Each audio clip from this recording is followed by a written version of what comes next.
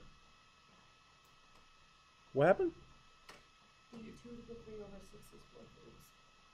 This one is 4/3. That one's correct. I meant the 2/3 over 6 is supposed to be 4/3. This one. Yes, it's 4/3.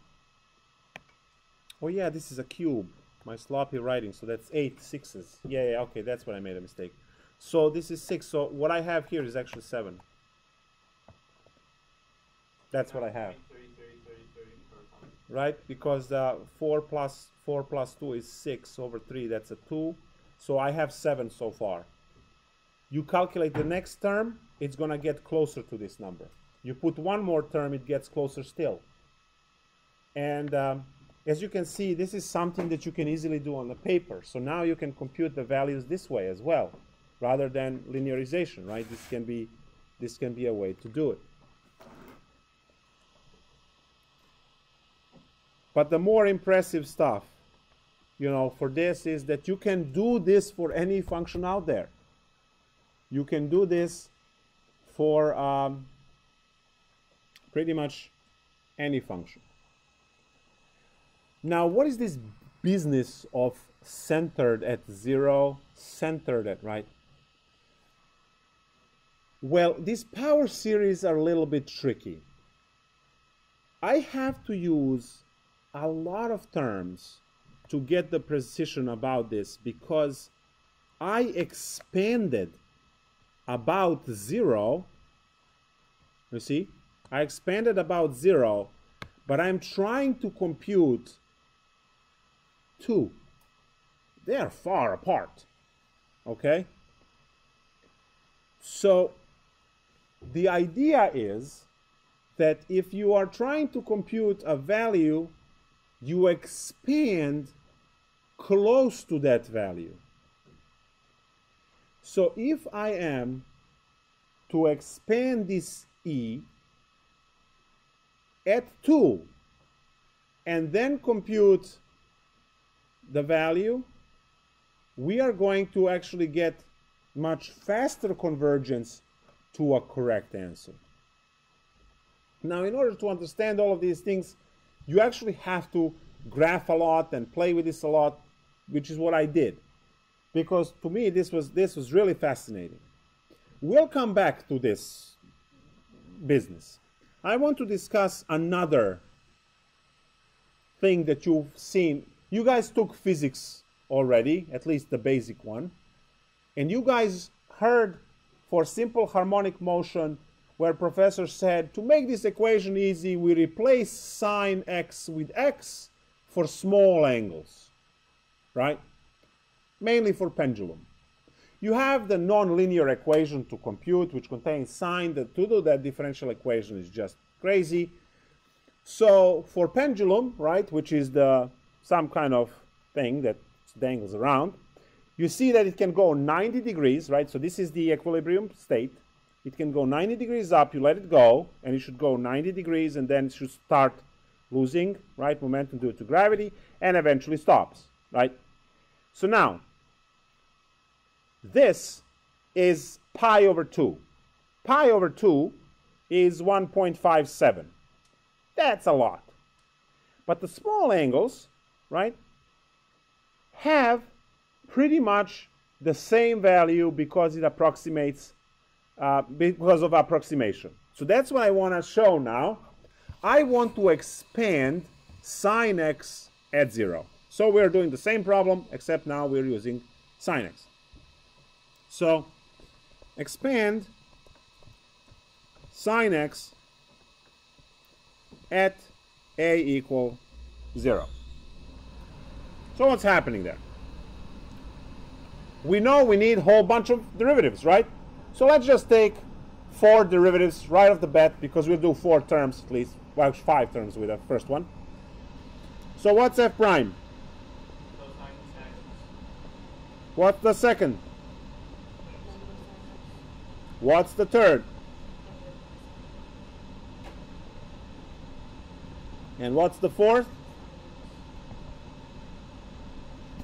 So as you can see, you can keep taking these derivatives forever and ever and ever and ever, right? Cool. Polynomial is going to be original function computed at 0 plus the first derivative computed at 0 divided by 1, we don't need that, times x minus 0 to the first power, plus negative sine computed at 0 divided by 2 x minus 0 squared, plus negative cosine computed at 0 over 6 x minus 0 cubed, plus sine of 0 over 24 x minus 0 to the 4 plus, and it's going to go forever. Now you see, every time when you have this sine 0, that dies, right? So sine x is given by, first term is 0, the first one that survives is cosine of 0 is 1, so x, right? X minus 0 is x, 1 times x is x. So this term dies, this term dies, this term dies. The next term is negative x cubed over 6.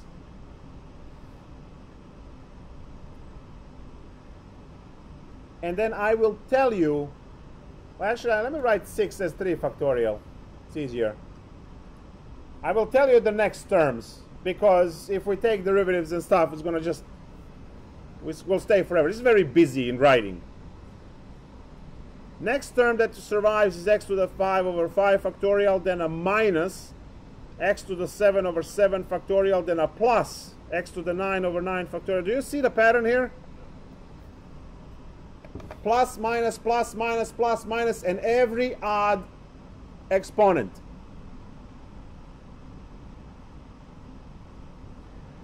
Now, do you see this? So remember how your physics professor or teacher said replace sine of x with x, make the equation easy for small angles. Now, why do we have to say for small angles? Why can't you just replace it and be done with it? Well, if you consider the graphs, they're not the same function, right? If you consider sine and you consider x, you see that over here they're really far away, right? They're close by right there, and that's where the small angles are, right? Now obviously this graph is terrible, which is why we use Mathematica. Now in Mathematica,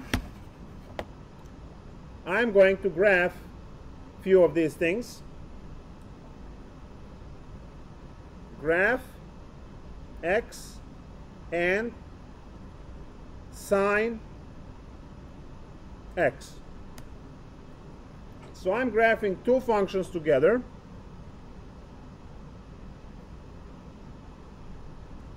And then we're going to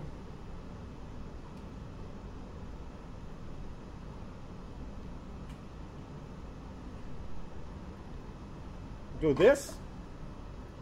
And I'm going to now show, here's your pi, that's 3.14. So here's your pi over 2. And you see that the y value at pi over 2 are far away. So this is not a good approximation for pi over 2 because line x. But look at this region here. You see that the orange and the blue on top of each other? These are the angles, the pi over 6, right? This is your pi over 4, pi over 8. So maybe negative pi over 6 to pi over 6, they're good, right? So we see from this graph that for the small angles, the blue line is excellent approximation for the orange line. But now we say, can we do better? And the answer is yes, because what I'm going to do now is I'm going to involve the next term from our approximation, which was negative x cubed divided by 6. Remember that? You do with 3 factorial as well on the system? Yeah. Okay. And look what happens now. The previous graph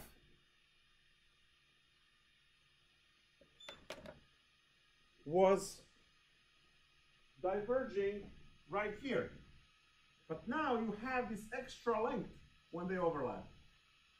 We added one more term, and we are almost good up to pi over 2, right? Almost good. So adding one more term gives me more precision over the longer interval. So what I'm going to do now? Add another term. Exactly. Another term. So now, what I'm going to do is I'm going to keep this, and I'm just going to keep adding and x, and I want to keep all of the previous equations. And I'm going to copy this one and add another term. Copy. So and, there we go, plus x to the 5 divided by 120. So now this is going to give me all of the functions on the pile. And I'm going to make this larger. I'll see it. And look at this now. So we all know that the original function is the orange one, the one that goes through pi, right? And now you can actually guess all the other ones. The green one is x, right? And you see that they diverge pretty quickly, right? But then look at the next one. Next one is blue one, right? That's a cube. And then the red one breaks off. So the red one is the best one. The red one is the one that contains x to the 5th, because the red one follows the function the longest. Add another term, add another term, add another term, the polynomial will follow x. When do we get these functions to be exactly on top of each other forever? If you use infinitely many terms, which is the plus dot dot dot. Do you need that in your application when you build stuff? No, because you have the tolerance, right, to build something. The tools have a certain precision, and then there is a certain precision that you can achieve when you are machining things, whether it's electronic, mechanical engineering, or, God forbid, the houses, to find the right angle anywhere, right, in a house. That would be, like if Egyptians made the pyramid without the, I have no clue. That's beyond me how they managed to build that thing. Do you know that it's 6 football fields in a base? 6. That's how big it is in a base. So you can play some football in the So 6 fields. Yeah. Now you have 6 fields in a base, so it's a square base with a 6 football fields stacked in there, right? And then when you draw diagonals like this, and then on the top there is that apex, right? The top block. and then you have the center of the top block. The center of the base and the center of the top block, after 2.2 million blocks, half a ton each, are quarter-inch off. Quarter-inch. I can't find a single right angle in my house for the walls.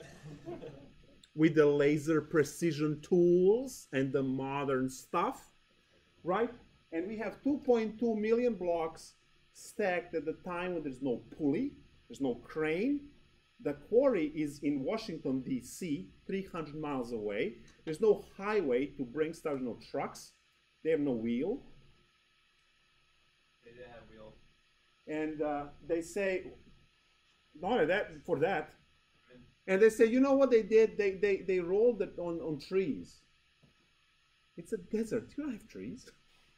That amount of trees, because the wear and tear on that stuff will be awesome. And then also the trees sink in the sand too. So yeah, take your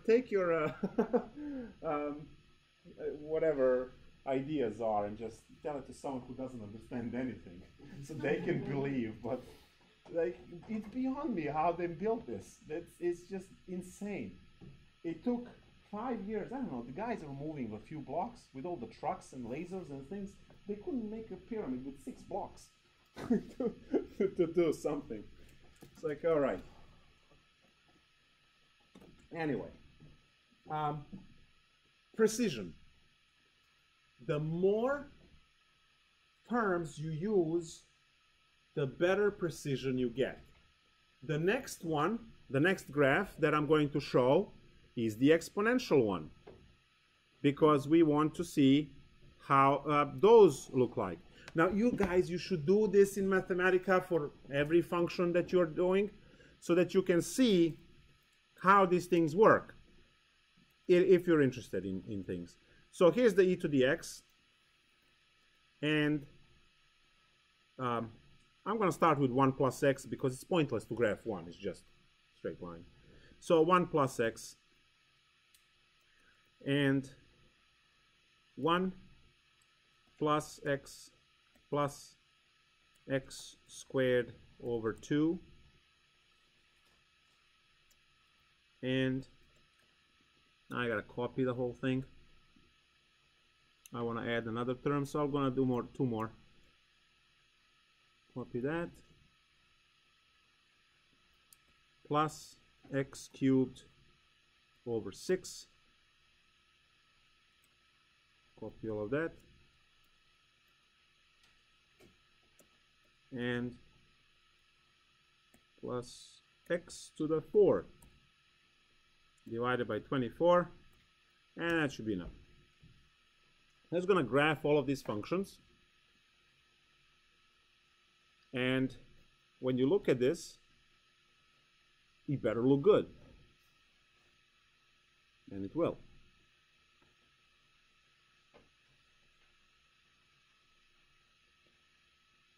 Come on.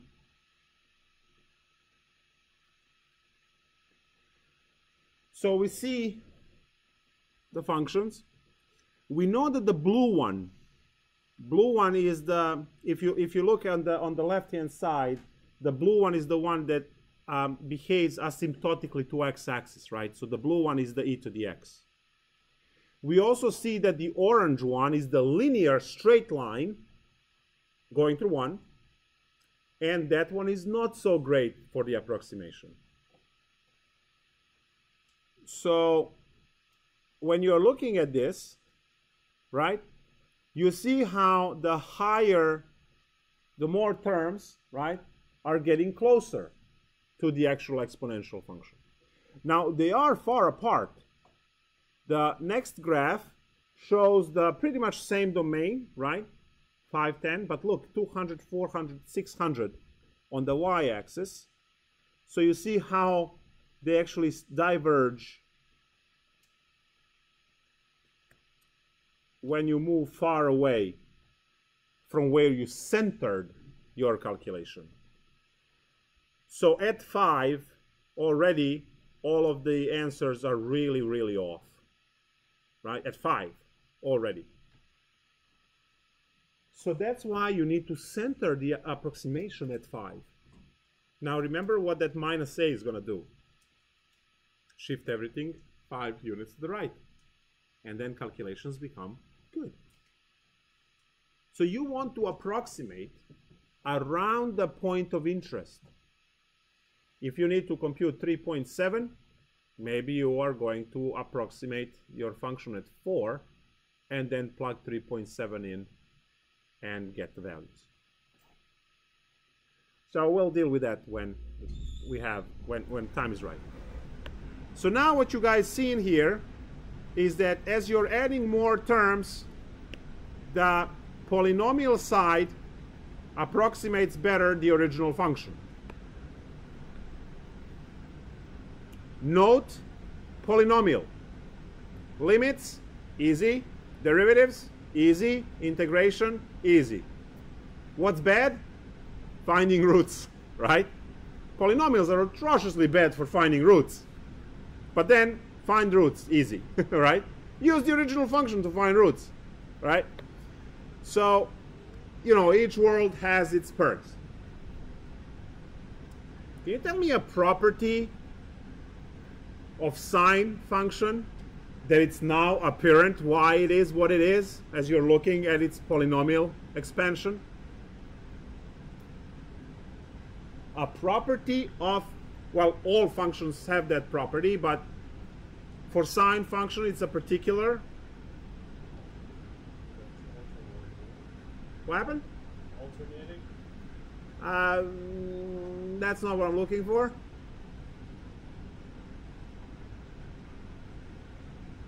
Functions can be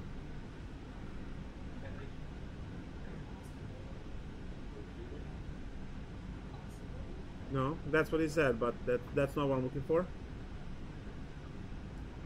Anyone?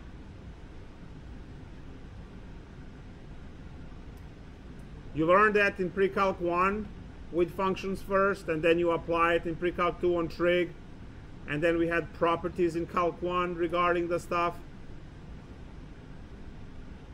It's a property of functions, a classification of sort.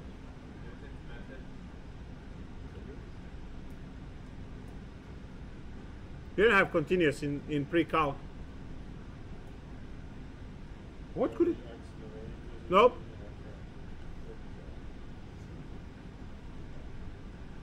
What do you see over there? No, that's oscillating. We already said that 3 times. What happened?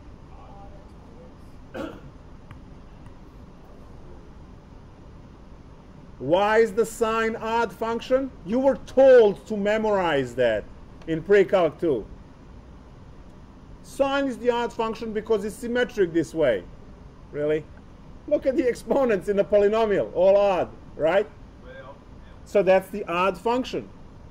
It's odd function because you have all odd exponents. It will always be like that. What happened? It will always be like that odd because I know we've always been discussing about odd complements. For the last example, we talked about. Never mind, we talked about evens. All right. I was just trying to figure out how we change it from even to odd. You don't get to change it. Sine is odd function. Polynomial expansion has odd exponents. That's it. Now, the next thing, we are peeking just a little bit into 9.4 now. 9.4. What's the derivative of sine? Cosine. Aha. Talk to me.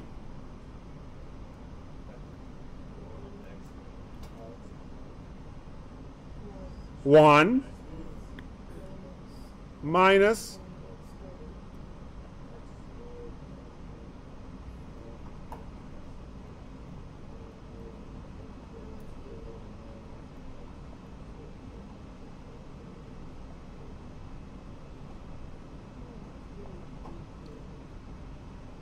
what do we see here?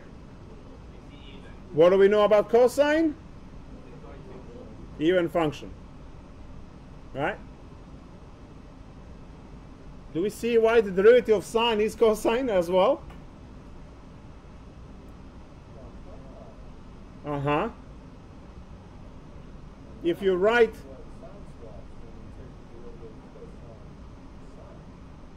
oh yeah, if you take derivative of cosine, you're going to get negative sine. Derivative of 1 is, derivative of this is X divided by 1 factorial. What's that? Same thing as the sine x originally, but everything is swapped signs. This is why this particular thing is so damn cool. You see that? When you take another derivative. Now this is the topic of 9.4 already, but it's cool to see how much mathematics that you learned before just clicks in. All of a sudden it clicks in. And there you have it. Sure, so some good job. Yeah, with the derivatives and so on. Exactly. Let's see another insanely cool thing. Remember how for the limit sine x over x, you have to go and do L'Hopital rule and all of that stuff? No. Right? Well, what's sine x? Cosine x. Right? It's approximated with x minus blah blah blah. 1. This is how insanely cool this stuff is. With L'Hopital, would you do like cosine divided by x squared then? No, cosine divided by 1. Sorry, Derivative of x is 1. cosine of divided by x. I'm trying to figure it out. So you don't need, for that particular example, you don't need L'Hopital's rule. So that's also a little bit of 9.4. So I hope you guys see the insane power of this. That it replaces all of this grind and all of these theorems and all the stuff that you learned by simply changing all of the functions into polynomials. And we'll see in 9.4 even the problems that you cannot integrate in any way. They cannot be integrated. Can be solved using these methods. You change it into polynomial. Cosine of x squared. That's 9.4 as well. So we'll get there. All right, so let's see what else is in 9.1. 9.1. So we talked about all of this. It's getting better. C to the x, we did that. We talked about proving a number. And then we have the remainder of the in a Taylor polynomial.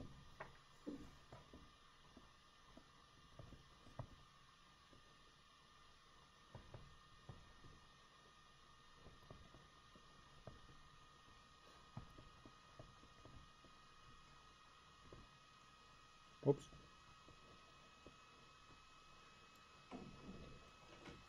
So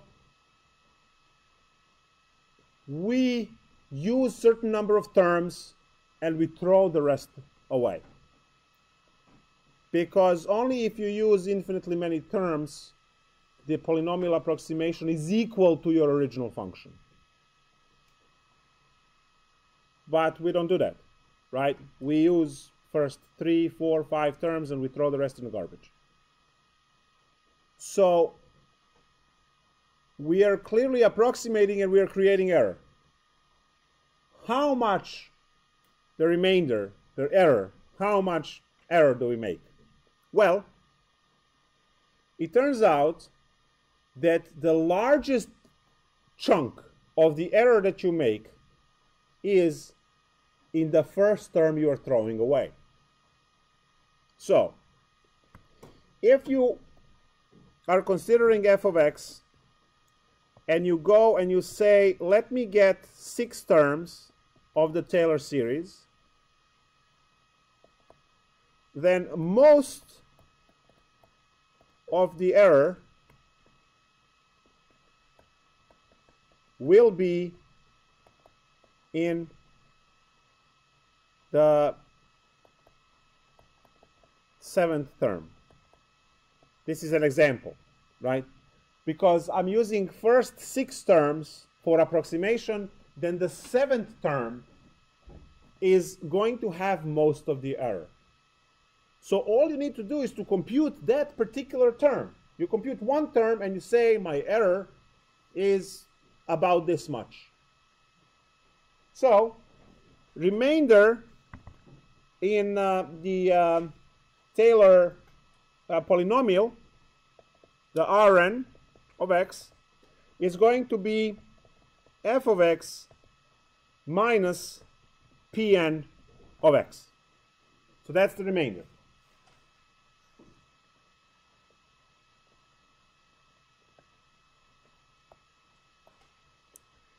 And that Rn of x is the next term, the one that you are throwing away. So it has the n plus 1.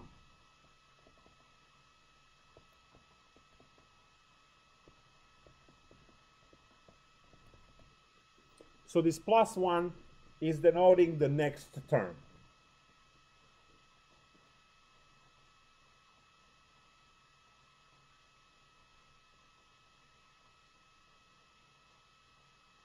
And you can compute it.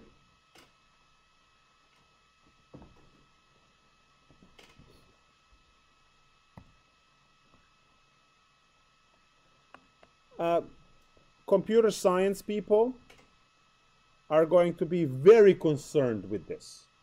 So if you are a computer science major, this is extremely important for you. Because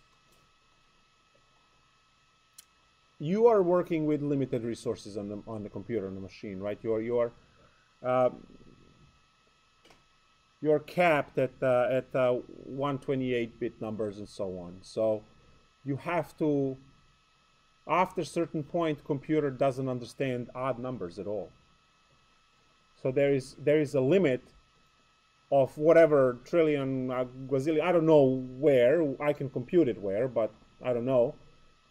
At some point, computers do not, cannot use odd numbers because there's no space in the memory to do -1 or +1, to add and make an odd number. Because binary, right? So it's 2 to the 1, right? 2 squared and 2, right? So it's all even. And then -1, right, to make it out. That extra is the 2 bits that you need, right? And when you get sufficiently high and all the memory is eaten up, you can't represent odd numbers anymore. That's just one of the issues. And then everything that computer does is approximation. When you are working on Mathematica doesn't understand that derivative of x squared is 2x, or integral of x cubed is x to the 4 over 4. When there is a calculation that needs to be done for the area under the curve, computer is going to crank 10,000, 100,000 rectangles in a split second, and you're going to get your answer at the other end. How much error, right? And how crazy are the functions? So you will see the complete picture of how these algorithms work in 9.4 when we do the integral of something that can't be integrated by hand, which what you were supposed to do for some of the integrals on your lab too. Hope you did it. Because they can't be done by hand. And you get these crazy functions that you haven't seen before. That's what the lab is, expands your knowledge. So you decide that you want to use the 3 terms or 4 terms to compute something. Next term contains most of the error in the calculation for that. And you can bound that error if you need to and so on. Those are already details for the honors section and so on. You just need to know that there is this one, and then you can compute that. Let me ask you, how many terms will you want on the exam? Either 3 or 4, depending on how annoying the derivative is. So now I want to ask you to solve one problem, and then we're going to hit the break and then we're going to continue with 9.3, which is still Taylor polynomials. It's all about. So we're doing 9.4. No, 9.4 tomorrow. So let's see. What could you compute that will be? So center. So need 4 terms. There we go. Need 4 terms.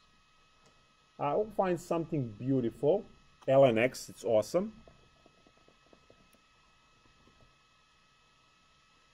And we are going to center that at e rather than at 0. So need 4 terms there. Let's see. How many derivatives? 4. 3. Because you have the original function. This is the first term.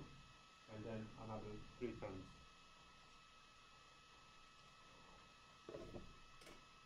Your a is not 0 this time. Be careful.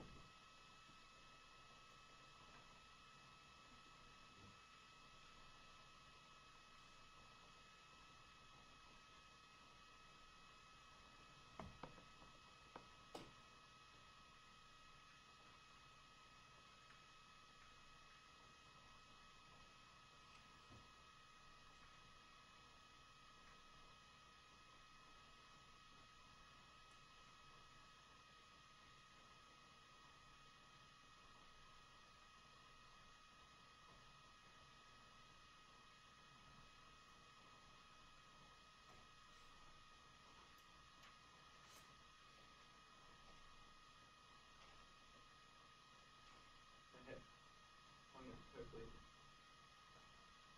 You done? Got a quick question about this.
Just to find the polynomial. Polynomial has x's. All right, what, 36 problems per hour? Wow, that's a good average actually. That's what we call a good Sunday, right? So the first derivative is what? What's the second derivative? So much enthusiasm. How about the third derivative? What happened? That's it. So ln x is approximated by original function at e. So ln e plus the first derivative computed at e divided by 1, so we just call it 1 over e, x minus e, minus 1 over e squared divided by 2, x minus e squared, and then finally plus 2 over e cubed divided by 6, x minus e cubed. So we have a derivative divided by the factorial, and then the order of the derivative is matched by the exponent of the x minus e part. All we need to do is to simplify this, and we got our approximation for ln x around e. So ln x is going to be 1 plus. Now what you can do here is you can simplify this part to x over e, and then minus e over e is 1, which will actually cancel these, minus 1 over 2e squared, x minus e squared, plus 6 and 2 will cancel, right? You get 1 and a 3. So that's going to be 1 over 3e cubed, x minus e cubed, and that's where you stop, right? Because we only want 4 terms. Now, these guys will actually cancel, and we get that the ln x is approximately x over e minus 1 over 2e squared x minus e squared plus 1 over 3e cubed x minus e cubed. Now, what is this good for? This is good for computing, let's say, ln of 3, because e is close, right? So you would use this to compute ln 3, ln 2.5, you know, and stuff like that. That's what you use it for. Because 3 or 2.5 are close to e. You're not going to use this to compute ln 10. If you want to compute ln 10, you can expand around e squared, right? You're going to expand around e squared. So it's important to understand that these things shift left and right, right? And you want to expand close to that problem. Good. Do you want another one, or do you want to hit the break and then we do other stuff? Break? Break. Yeah, we have another hour after that. All right, so that's it for 9.1. And we're going to resume later with 9.3.